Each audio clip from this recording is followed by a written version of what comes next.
जोहार। न्यूज 11 देख रहे हैं आप। 11 स्पेशल में आपका स्वागत है। फिजिक्स कहता है कि दुनिया में हर चीज दूसरी चीज पर असर डालती है, और अगर बात सियासत की करें और सियासत में फिजिक्स को घोल दें तो ये तो तय है कि एक चीज दूसरी चीज पर इंपैक्ट तो डालती ही है। अब जैसे अभी आप मोदी जी को सुन रहे थे, देश के प्रधानमंत्री को सुन रहे थे, और देश के प्रधानमंत्री को सिर्फ नहीं सुन रहे थे बल्कि यूं समझिए कि दुनिया के एक सबसे कद्दावर नेताओं में से एक शख्स को आप सुन रहे थे। वो शख्स भारतीय गणराज्य के सबसे बड़े राज्य को फतह करने के बाद लोगों से मुखातिब था, अपने कार्यकर्ताओं से मुखातिब था। अब इस बात का एनालिसिस तो होना ही चाहिए कि वो क्या फैक्टर था जिसके कारण बीजेपी ने इतनी प्रचंड जीत हासिल की है कि भाई 5 प्रदेश में आया है बम्पर संदेश। एक जगह आम आदमी पार्टी ने सरकार बनाने की बात देख रहे हैं हम, तो बाकी 4 जगहों पर तो बीजेपी लग रहा है कि सरकार बना ही लेगी किसी भी तरीके से। अब इसे ही समझने की कोशिश करते हैं। देखिए, बीजेपी के प्रदेश अध्यक्ष झारखंड के दीपक प्रकाश साहब, राज्यसभा सांसद भी हैं, हमारे साथ जुड़े हुए हैं। बहुत स्वागत है दीपक प्रकाश जी न्यूज 11 भारत पर। और बहुत बहुत धन्यवाद। आपकी मुस्कुराहट बहुत कुछ कह रही है। मतलब मोदी जी का जादू एक बार फिर चल गया। दीपक प्रकाश कैसे देखते हैं, कितना असर झारखंड पर दीपक जी? देखिए, बहुत बहुत धन्यवाद अभिषेक जी। और वास्तव में ये जीत 4 राज्यों में एक ऐतिहासिक जीत है। और ये ऐतिहासिक जीत हम इस मायने में रखते हैं कि प्रधानमंत्री जी ने लगातार जो दुनिया के सबसे सर्वाधिक लोकप्रिय हैं, अमेरिका के राष्ट्रपति से ज्यादा लोकप्रिय, इंग्लैंड के राष्ट्रपति से ज्यादा लोकप्रिय, फ्रांस के राष्ट्रपति से ज्यादा लोकप्रिय, दुनिया के सभी देशों के राष्ट्राध्यक्षों से सबसे ज्यादा लोकप्रिय, जिसको हम कह सकते हैं सर्वाधिक लोकप्रिय नेता पूरे विश्व के प्रधानमंत्री नरेंद्र मोदी जी के द्वारा जब से केंद्र में सरकार बनी है, और उनके केंद्र बिंदु में आम गरीब आदमी, नितांत लोगों की सेवा करने का जो संकल्प है, कल्याणकारी योजनाओं को लेकर के जमीनी सतह पर उन्होंने पहुंचाने का काम किया। 4 राज्यों के जहां तक बात है, उत्तर प्रदेश में आप सब कोई जानते हैं कि हम सब कोई जानते हैं कि वहां पर जिस प्रकार की परिस्थितियों से सामना करना पड़ा था जब पहली बार योगी जी वहां पर मुख्यमंत्री बने थे, किस प्रकार से कानून की धज्जियां उड़ाई जाती थी, किस प्रकार से खनिज संपदा की तस्करी होती थी, किस प्रकार से जातिवाद के नाम पर गुंडागर्दी होती थी, परिवारवाद के आधार पर वहां राजनीति होती थी, विकास की शून्यता थी, सड़कों की हालत खराब थी, बिजली की हालत खराब थी, और तो और बहनों की आबरू दिनों दिन में लूटी जाती थी। इन सब सारे विषयों को लेकर जब योगी जी की सरकार बनी तो योगी जी ने कानून का राज चलाया, और कानून और अपराध को तोड़ने वाले अपराधियों के साथ किसी प्रकार का कोई मर्म नहीं दिखाया। जो अवैध कमाई करके लोग घर बनाए हुए थे, उनके घर को बुलडोजर से तोड़वाने का भी काम किया। और कानून कैसा, किसी आदर्श राज्य में कैसा कानून होना चाहिए, उन्होंने दिखाने का काम किया। रोजगार के क्षेत्र में एक इतिहास रचने का काम किया। राज्य की समावेशी विकास। दीपक प्रकाश जी, एक सवाल, चूंकि आप मंझे हुए राजनीतिज्ञ हैं, एक सवाल ये है, मैं अभी लोगों को सुन भी रहा था और मैं एक बयान का जिक्र करूंगा। आज विधानसभा के बाहर इरफान अंसारी बोल रहे थे कि मोदी जी जादूगर हैं। मतलब ये स्थिति है कि अब तो कांग्रेस भी बोल रही है कि मोदी जी जादूगर हैं। सहमत हैं क्या आप? निश्चित तौर विकास के प्रति प्रतिबद्ध मोदी जी है, और मोदी जी का जादू भारत में नहीं बल्कि दुनिया में चल रहा है। और मैं इसलिए चल रहा है कि वो गरीबों की चिंता करने वाले व्यक्ति हैं। वो आम, जिसको मजदूर, गांव, गरीब, किसान, मजदूर, नौजवान, महिलाओं की चिंता करने, दलित पीड़ित की चिंता करने वाले प्रधानमंत्री हैं। और उन पर आज तक एक भी आरोप भ्रष्टाचार का नहीं लगा। उन पर तो छोड़ दीजिए, उनके मंत्रिमंडल में कोई शामिल किसी भी मंत्री पर कोई आरोप नहीं लगा। ये है सुचिता, ये है प्रधानमंत्री जी के काम करने के तरीके। इसका मतलब ये है कि जहां पर एक सवाल ये भी है कि पीएम मोदी के मैनरिज्म की बात कर रहे हैं, प्रधानमंत्री के जादू की बात कर रहे हैं, किसान आंदोलन, महंगाई, ये तमाम मुद्दे, इसका मतलब कि उनके मैनरिज्म के आगे धराशायी हो गए, जनता ने इन सब के ऊपर प्रधानमंत्री को चुना। देखिए अभिषेक जी, आप जब किसान आंदोलन की बात कर रहे हैं तो उस पर भी चर्चा होनी ही चाहिए जी। किसानों के हित में, किसानों के आय को दुगना करने के लिए वो नीति लाई गई थी, ये सच है। और देश के जो सीमांत किसान हैं 12 करोड़ लोग, उनकी चिंता के लिए की गई थी। मैं फिर कहना चाहता हूं कि पश्चिमी उत्तर प्रदेश के बारे में हमारे विरोधियों ने कहा था कि वहां पर भारतीय जनता पार्टी का सुफड़ा साफ हो जाएगा क्योंकि वहां पर किसान आंदोलन का सबसे बड़ा प्रभाव है। लेकिन आज जब रिजल्ट निकला तो पश्चिमी उत्तर प्रदेश में खिलता हुआ कमल और योगी जी का काम और प्रधानमंत्री जी का मार्गदर्शन और साथ में भारतीय जनता पार्टी का जगत प्रकाश नड्डा जी का पार्टी के संगठनात्मक काम, इन चीजों से बहुत ही बेहतर परिणाम साबित हुआ। चलिए आज का दिन आपका है, आज का दिन भाजपा का है। दीपक प्रकाश जी, आज का दिन आपका है। जी देखिए अभिषेक जी, मैं कहना चाहता हूं, देखिए भारत की देश की जनता की अभिव्यक्ति का दूसरा नाम भारतीय जनता पार्टी है। झारखंड ही नहीं, पूरे देश में आज कांग्रेस समाप्त हो रहा है। झारखंड की अगर बात करें तो मैं झारखंड में कांग्रेस अगले चुनाव में यही स्थिति होने वाली है झारखंड के कांग्रेसियों का। मैं फिर कह रहा हूं, बार बार कह रहा हूं कि कांग्रेस की स्थिति पूरे देश में आज बहुत ही नाजुक नहीं, दुर्दशा के संकट से झेलता हुआ पार्टी दिख रहा है। परिवारवाद के कारण पूरी पार्टी आज बर्बाद दिख रही है। इसलिए झारखंड में हमारे कई कांग्रेस के मित्रों का भी फोन आया, उन्होंने हम बधाई दिया और ये कहा कि भविष्य तो भारतीय जनता पार्टी का है। चलिए देखिए, हम एक फ्रेम दिखाना चाहते हैं दर्शकों को।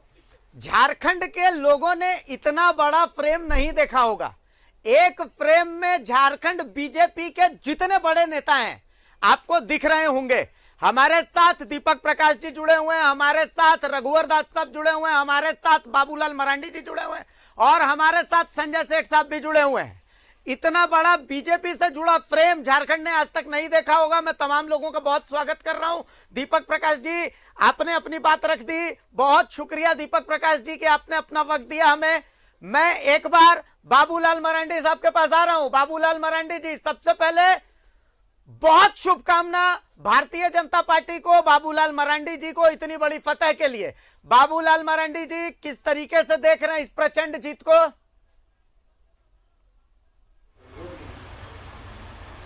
देखिए, उत्तर प्रदेश, उत्तराखंड, गोवा और मणिपुर की जीत एक तो वहाँ की जनता की जीत है और वहाँ की जनता ने खास करके उत्तर प्रदेश को देखें तो वर्षों से वो परिवार के पीछे ही वो पूरी पॉलिटिक्स लगी हुई थी और इस बार उत्तर प्रदेश की जनता ने परिवार की राजनीति को पूरी तरह से नकार दिया और विकास की राजनीति को पर जनता ने मुहर लगा दी।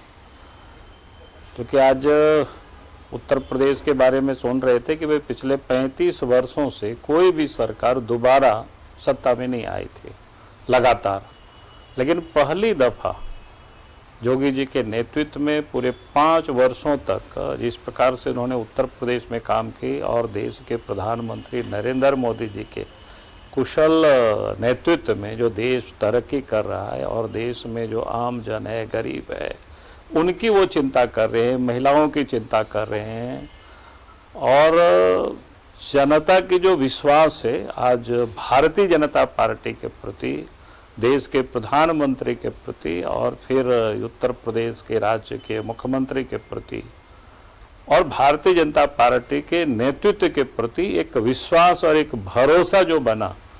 और इसलिए आप देखें तो गोवा में तो हैट्रिक मारा और उत्तराखंड के बारे में लोग कहते थे कि दोबारा कोई भी सत्ता में लौट के वापस नहीं आती है, वर्षों से यही चल रहा था, सत्ता बदलते रहती थी, लेकिन पहली दफ़ा फिर से भारतीय जनता पार्टी वहाँ चली आई और जहाँ नॉर्थ ईस्ट के मणिपुर में प्रचंड बहुमत से जिसको कहते हैं कि अपने बलबूते भारतीय जनता पार्टी बड़ी ताकत से वहाँ आई। और नॉर्थ ईस्ट में भी देखें, आसाम की जो लोकल बॉडीज की जो चुनाव हुई, म्युनिसिपल कॉरपोरेशन की जो चुनाव हुई, उसमें भी भारी जीत हुई।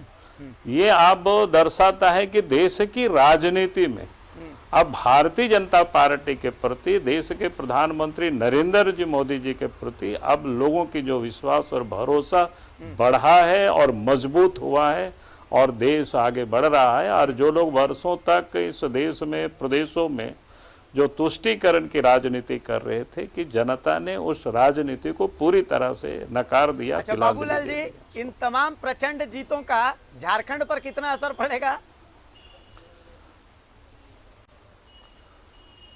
देखिए, झारखंड तो मैं कहूँगा कि अगर आज इस प्रदेश में जो सरकार है, जिस प्रकार से आप देखें, एक तो परिवार और पैसे के लिए लोग राजनीति कर रहे हैं। हम बार बार इस बात की कहते हैं कि भाई ये परिवार और पैसे के लिए राजनीति करोगे, फिर तुष्टीकरण की राजनीति करोगे तो बहुत दिन नहीं चलेगा।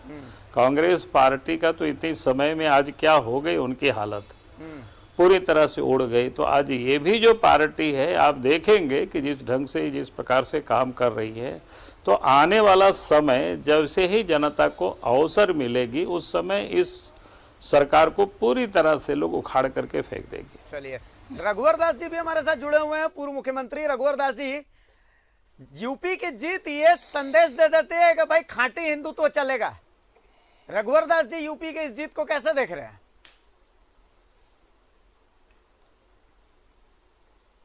देखिए, उत्तर प्रदेश सहित 4 राज्यों में के विधानसभा चुनाव में वहां की जनता ने लोकतंत्र, विकास और सुशासन को प्राथमिकता देते हुए भारतीय जनता पार्टी पर विश्वास प्रकट किया। इसके लिए मैं उन राज्यों के जनता को नमन करता हूं। और इस चुनाव ने यह भी सिद्ध किया कि अब इस देश में जातिवाद और संप्रदायवाद की राजनीति नहीं चलेगी। इस देश में अब विकासवाद और राष्ट्रवाद की राजनीति चलेगी। संजय सेठ साहब भी हमारे साथ जुड़े हुए हैं। संजय सेठ जी, आज जमकर जश्न मना है, हम तस्वीरें देख रहे थे। हमने तस्वीरों में दीपक प्रकाश साहब को भी मिठाई खाते देखा है, रघुवर दास जी को भी मिठाई खाते देखा है, और हमने संजय सेठ साहब को भी मिठाई खाते देखा। शायद हमारा कैमरा बाबूलाल मरांडी जी के मिठाई खाते तस्वीर लेने से चूक गया थोड़ा सा, वो तस्वीर हमारे पास नहीं आ पाई। संजय सेठ साहब बहुत खुश नजर आ रहे हैं। संजय सेठ जी, कैसे देख रहे हैं भाई इस जीत को? प्रचंड जीत है। बिल्कुल, ये प्रचंड जीत है और ये जीत गांव गरीब किसान की जीत है। गांव में जो अंतिम व्यक्ति बैठा उसकी जीत है। यह जीत इस मायने में महत्वपूर्ण है, आपने पूरा देश कह रहा था भाई किसान आंदोलन, किसान आंदोलन। आप देखो, जहां जहां आप सब मीडिया वाले बोलते थे ना कि किसान आंदोलन से नुकसान होगा, वहां वहां कोई नुकसान नहीं। ये हर वर्ग, चाहे किसान हो, मजदूर हो, खेतिहर हो, युवा हो, महिलाएं हो, बड़ी तादाद में भाजपा को वोट दिया। भाजपा को मतलब विकास को वोट दिया। यह विकास का एजेंडा पूरे देश भर में चल रहा है। और यह विकास का एजेंडा आप देखो, मोदी जी का एजेंडा क्या है? विकास, डेवलपमेंट। मोदी और विकास एक ऐसे शब्द हैं जिससे पूरी दुनिया मुरीद है। इसीलिए दुनिया के सबसे लोकप्रिय नेता, आप देखो, आजादी के हम 75 साल मना रहे, 60 सालों तक गांव में बैठी महिला जिसको शौचालय नहीं था, गांव में बैठी महिला जो चौके में धुआं खाती थी, उसको कैंसर और टीबी होता था, उसको गैस चूल्हा सिलेंडर दिया, शौचालय दिया, बैंक जाने से डरती थी। गांव के लोग बैंक जाने से वहां राइफलदारी बैठा रहता था, ना ना बैंक नहीं जाना है। अब बैंक गांव गरीब किसान के घर बैंक जा रहा है। यह है तब्दीली, यह है तब्दीली। आप देखो, हम सब कोई निरोग नहीं है, रोग सबको होना है, लेकिन जब रोगी होते हैं तो गांव में हमारी जमीन, हमारा खेत बिक जाता है, मंगलसूत्र भी गिरवी रख जाता है। लेकिन प्रधानमंत्री जी ने कहा नहीं, अब किसी बेटी का मंगलसूत्र गिरवी नहीं रखा जाएगा, किसी भैया बहन की पढ़ाई नहीं छूटेगी, कोई खेत खलियान गिरवी नहीं रखा जाएगा, क्योंकि आयुष्मान भारत के रूप में 5 लाख रुपया। अब आप देखो, कोरोना की फर्स्ट वेव, कोरोना की सेकेंड वेव, दुनिया को दिखा दिया भारत ने अच्छा, कि वैक्सीनेशन संजय सेठ जी, दुनिया का संजय सेठ सबसे जी, बड़ा वैक्सीनेशन क्या होता एक है। सवाल सोशल मीडिया पर जो लोग जी। बार बार पूछ रहे हैं, मैं दीपक प्रकाश जी से वो सवाल पूछना चाह रहा हूं। दीपक प्रकाश जी, एक सवाल सोशल मीडिया पर लोग बार बार मुझसे पूछ रहे हैं कि दीपक प्रकाश जी से पूछिए। दीपक प्रकाश जी को याद दिलाइए कि दुमका में उन्होंने बयान दिया था कि इंतजार कीजिए, सरकार का चेहरा बदला हुआ नजर आएगा। बहुत सारे बीजेपी के कार्यकर्ता मुझे ऑफ द कैमरा कह रहे थे कि यूपी का इंतजार करिए, नतीजे आने के बाद बहुत कुछ दिखेगा। तो क्या झारखंड में बहुत कुछ दिखने वाला है दीपक प्रकाश जी? देखिए मैं इस बात पर आज भी कायम हूं जी कि देखिए लोहिया जी ने कहा था कि जिंदा कौम 5 साल तक इंतजार नहीं करता है। मैं आज भी कहता हूं, आज अगर चुनाव हो जाए, 74 के आंदोलन को हम लोगों ने देखा है किस प्रकार से अब्दुल गफूर को शासन से उठा करके नीचे जमीन पर उतारने का काम किया गया था। मैं फिर कहता हूं, बार बार कहता हूं कि अब कांग्रेसियों के पाले में गेंद है, झारखंड के कांग्रेसी विधायकों के पाले में गेंद है, कांग्रेस के कार्यकर्ताओं के पाले में गेंद है कि वो क्या चाहते हैं कि अगली बार वो पंजा छाप लेकर के जब चुनाव के क्षेत्र में जाएंगे तो जनता उनको इसी स्थिति में लाएगी जैसे उत्तर प्रदेश में, जैसे उत्तराखंड में, जैसे गोवा में, जैसे मणिपुर में किया। अब तो उनको निर्णय लेना है। बिल्कुल। इसलिए भारतीय जनता पार्टी का स्पष्ट मत है कि जब भी अवसर आएंगे, झारखंड की जनता इस सरकार से निजात पाना चाहती है, क्योंकि इससे बड़ा आज तक भ्रष्टाचारी सरकार नहीं रहा। चलिए, ऐसा सरकार कभी नहीं रहा। विकास विरोधी के मामले में तो भारत का सबसे निकृष्ट उदाहरण है झारखंड की सरकार। जी, भ्रष्टाचार के मामले में, कानून व्यवस्था के मामले में, खनिज संपदा के तस्करी के मामले में निजात चाहती है। यहाँ की जनता, 3.5 करोड़ जनता इस सरकार से निजात चाहती है। जी। और जनता की अभिव्यक्ति का दूसरा नाम भारतीय जनता पार्टी है। मैं बार बार कह रहा हूं अभिषेक जी। जी चलिए दीपक जी, बहुत शुक्रिया आपका। एक बार यही सवाल लेकर मैं बाबूलाल जी के पास आ रहा हूं, क्योंकि मैं जब ये सवाल किया तो बाबूलाल जी हल्के से मुस्कुरा दिए, और बाबूलाल मरांडी जी ने भी ऐसी ही बात दुमका में चुनाव प्रचार के दौरान कही थी। बाबूलाल मरांडी जी, क्या झारखंड के सरकार में भी बहुत कुछ बदलाव देखने को मिल सकता है?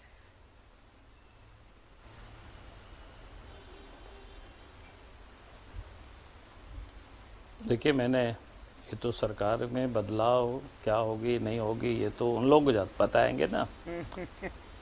अब उस सरकार के बारे में हम कैसे बता पाएंगे? दुमका में आपने कहा था ना, उनके यहाँ भी अंदर में आपने कहा था ना, वहाँ दुमका में जब आप चुनाव प्रचार कर रहे थे तो आपने कहा था कि हमके वोट देवन।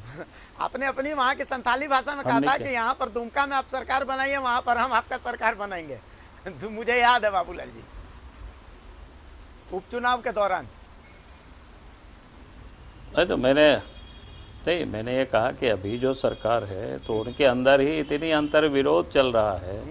आप देखे होंगे कुछ दिन पहले उन्हीं के विधायक, वो भी सीनियर विधायक, वो साफ कह रहे हैं कि भाई हमारे नेता हेमंत सोरेन नहीं है।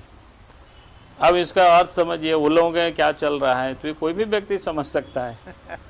फिर बन्ना गुप्ता जी जब मधुबन से लौट रहे थे, या लौट नहीं रहे थे, मधुबन की मीटिंगों में कह रहे, कांग्रेस पार्टी की मीटिंग में, भाई झारखंड मुक्ति मोर्चा, हेमंत सोरेन जी, यानी हम लोगों के जनाधार को समाप्त करने पर लगी हुई है। उन्होंने कई एक कविता भी की, क्या उन्होंने कहा था कि मांझी जही जब नाव डुबाए तो फिर कौन बचाएगा। तो ये सारी चीज़ें, तो कहने का अर्थ है कि उनके यहाँ जो हालत है वो खुद ही वो लोग आपस में परेशान हैं।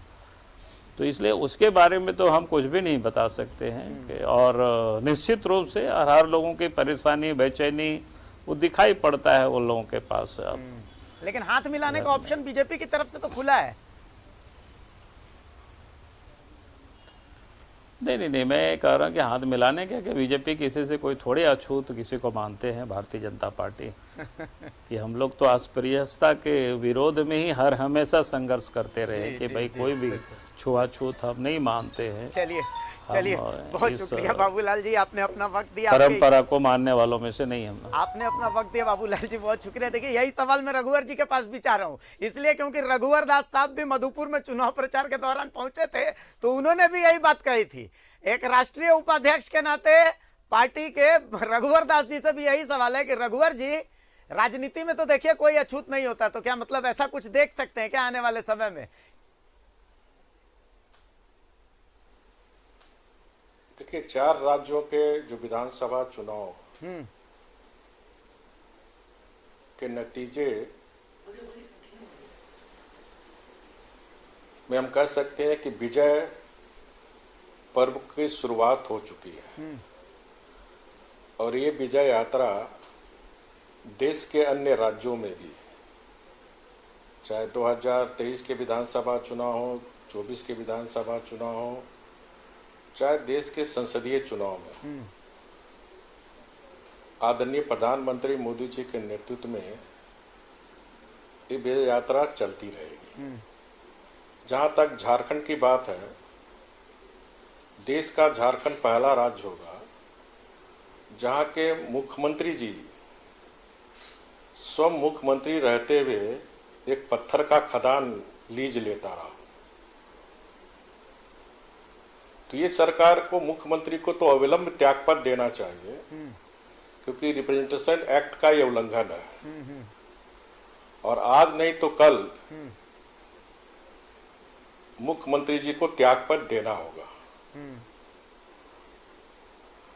राज्य में फिर विधानसभा चुनाव होंगे, भारतीय जनता पार्टी के नेतृत्व में स्पष्ट बहुमत की सरकार झारखंड में भी बनेगी, माननीय प्रधानमंत्री मोदी जी के नेतृत्व में। संजय सेठ साहब, सवाल मेरा वही है आपसे भी, सवाल मेरा वही है आपसे भी, इसलिए क्योंकि जो स्थितियां हम देख रहे हैं भाई, जो हम तो, जनता तो सब जानती है, जनता तो सब कुछ देख रही है। मधुबन में चिंतन शिविर के अंदर में जो कुछ बोला जाता है, वरिष्ठ मंत्रियों के द्वारा बोला जाता है, सड़कों पर जो चीज बोला जाता है, कहा जाता है कि भाई हमारा क्रेडिट जो है वो छीन लिया जाता है, तो इतना तो सबको ही को नजर आता है कि भाई हर चीज वैसी नहीं है जैसी दिख रही है। Everything is not normal. तो अगर चीजें नॉर्मल नहीं है तो क्या उसका फायदा एक विपक्षी दल होने के नाते झारखंड में बीजेपी उठाने वाली है? देखिए, ये सब कुछ नहीं है। हम मुख्य प्रतिपक्ष की भूमिका अदा कर रहे हैं। 2.25 साल हो गए। इन 2.25 सालों के अंदर यह सरकार निरंकुश हो गई है। पानी, बिजली, सड़क, कानून व्यवस्था, हर चीज ध्वस्त हो गई है। हम सब तो 2024 की तैयारी कर रहे हैं, क्योंकि यह सरकार पूरी तरह सफल, गांव, टोला, पंचायत, नगर, हर जगह विरोध ही विरोध, क्योंकि किसान नाराज, युवा नाराज, बेटियां नाराज, हर वर्ग नाराज है। नौकरियां छीन रहे, स्वरोजगार छीन रहे आप। तो पूरी तरह यह सरकार विफल है। लॉ एंड ऑर्डर कोलैप्स हो चुका है, रूल ऑफ लॉ ध्वस्त हो चुका है। हम सब इस किसी पचड़े में नहीं पड़ने वाले। हम तो मौका दिया है, जनादेश दिया है, शासन करें, अच्छा शासन करें। नहीं तो 2024 में जो प्रचंड बहुमत इन 4 राज्यों में हुआ है, वो प्रचंड बहुमत फिर हमको 2024 में झारखंड को मिलेगा। जी, चलिए तो आप तमाम जो मेहमान हैं, आप तमाम मेहमानों को सबसे पहले तो, मतलब सबसे पहले क्या, मैं तो कह रहा हूं कि आखिरी में बहुत शुभकामना तमाम बड़े नेताओं को, क्योंकि झारखंड की राजनीति में भारतीय जनता पार्टी का इतना बड़ा फ्रेम किसी चैनल ने नहीं देखा है, किसी चैनल ने नहीं दिखाया। मैं शुक्रिया कहता हूं बाबूलाल मरांडी जी का, मैं शुक्रिया कहता हूं दीपक प्रकाश जी का, मैं शुक्रिया कहता हूं रघुवर दास जी का, मैं शुक्रिया कहता हूं संजय सेठ जी का, और आप तमाम लोगों को शुभकामना एक बार फिर से देता हूं। पूरे इस बीजेपी पार्टी को शुभकामना देता हूं कि भाई आगे भी आप लोग फतह हासिल करें। बहुत शुक्रिया, बहुत धन्यवाद जुड़ने के लिए। फिलहाल 11 स्पेशल में यहीं तक। नमस्कार, जोहार।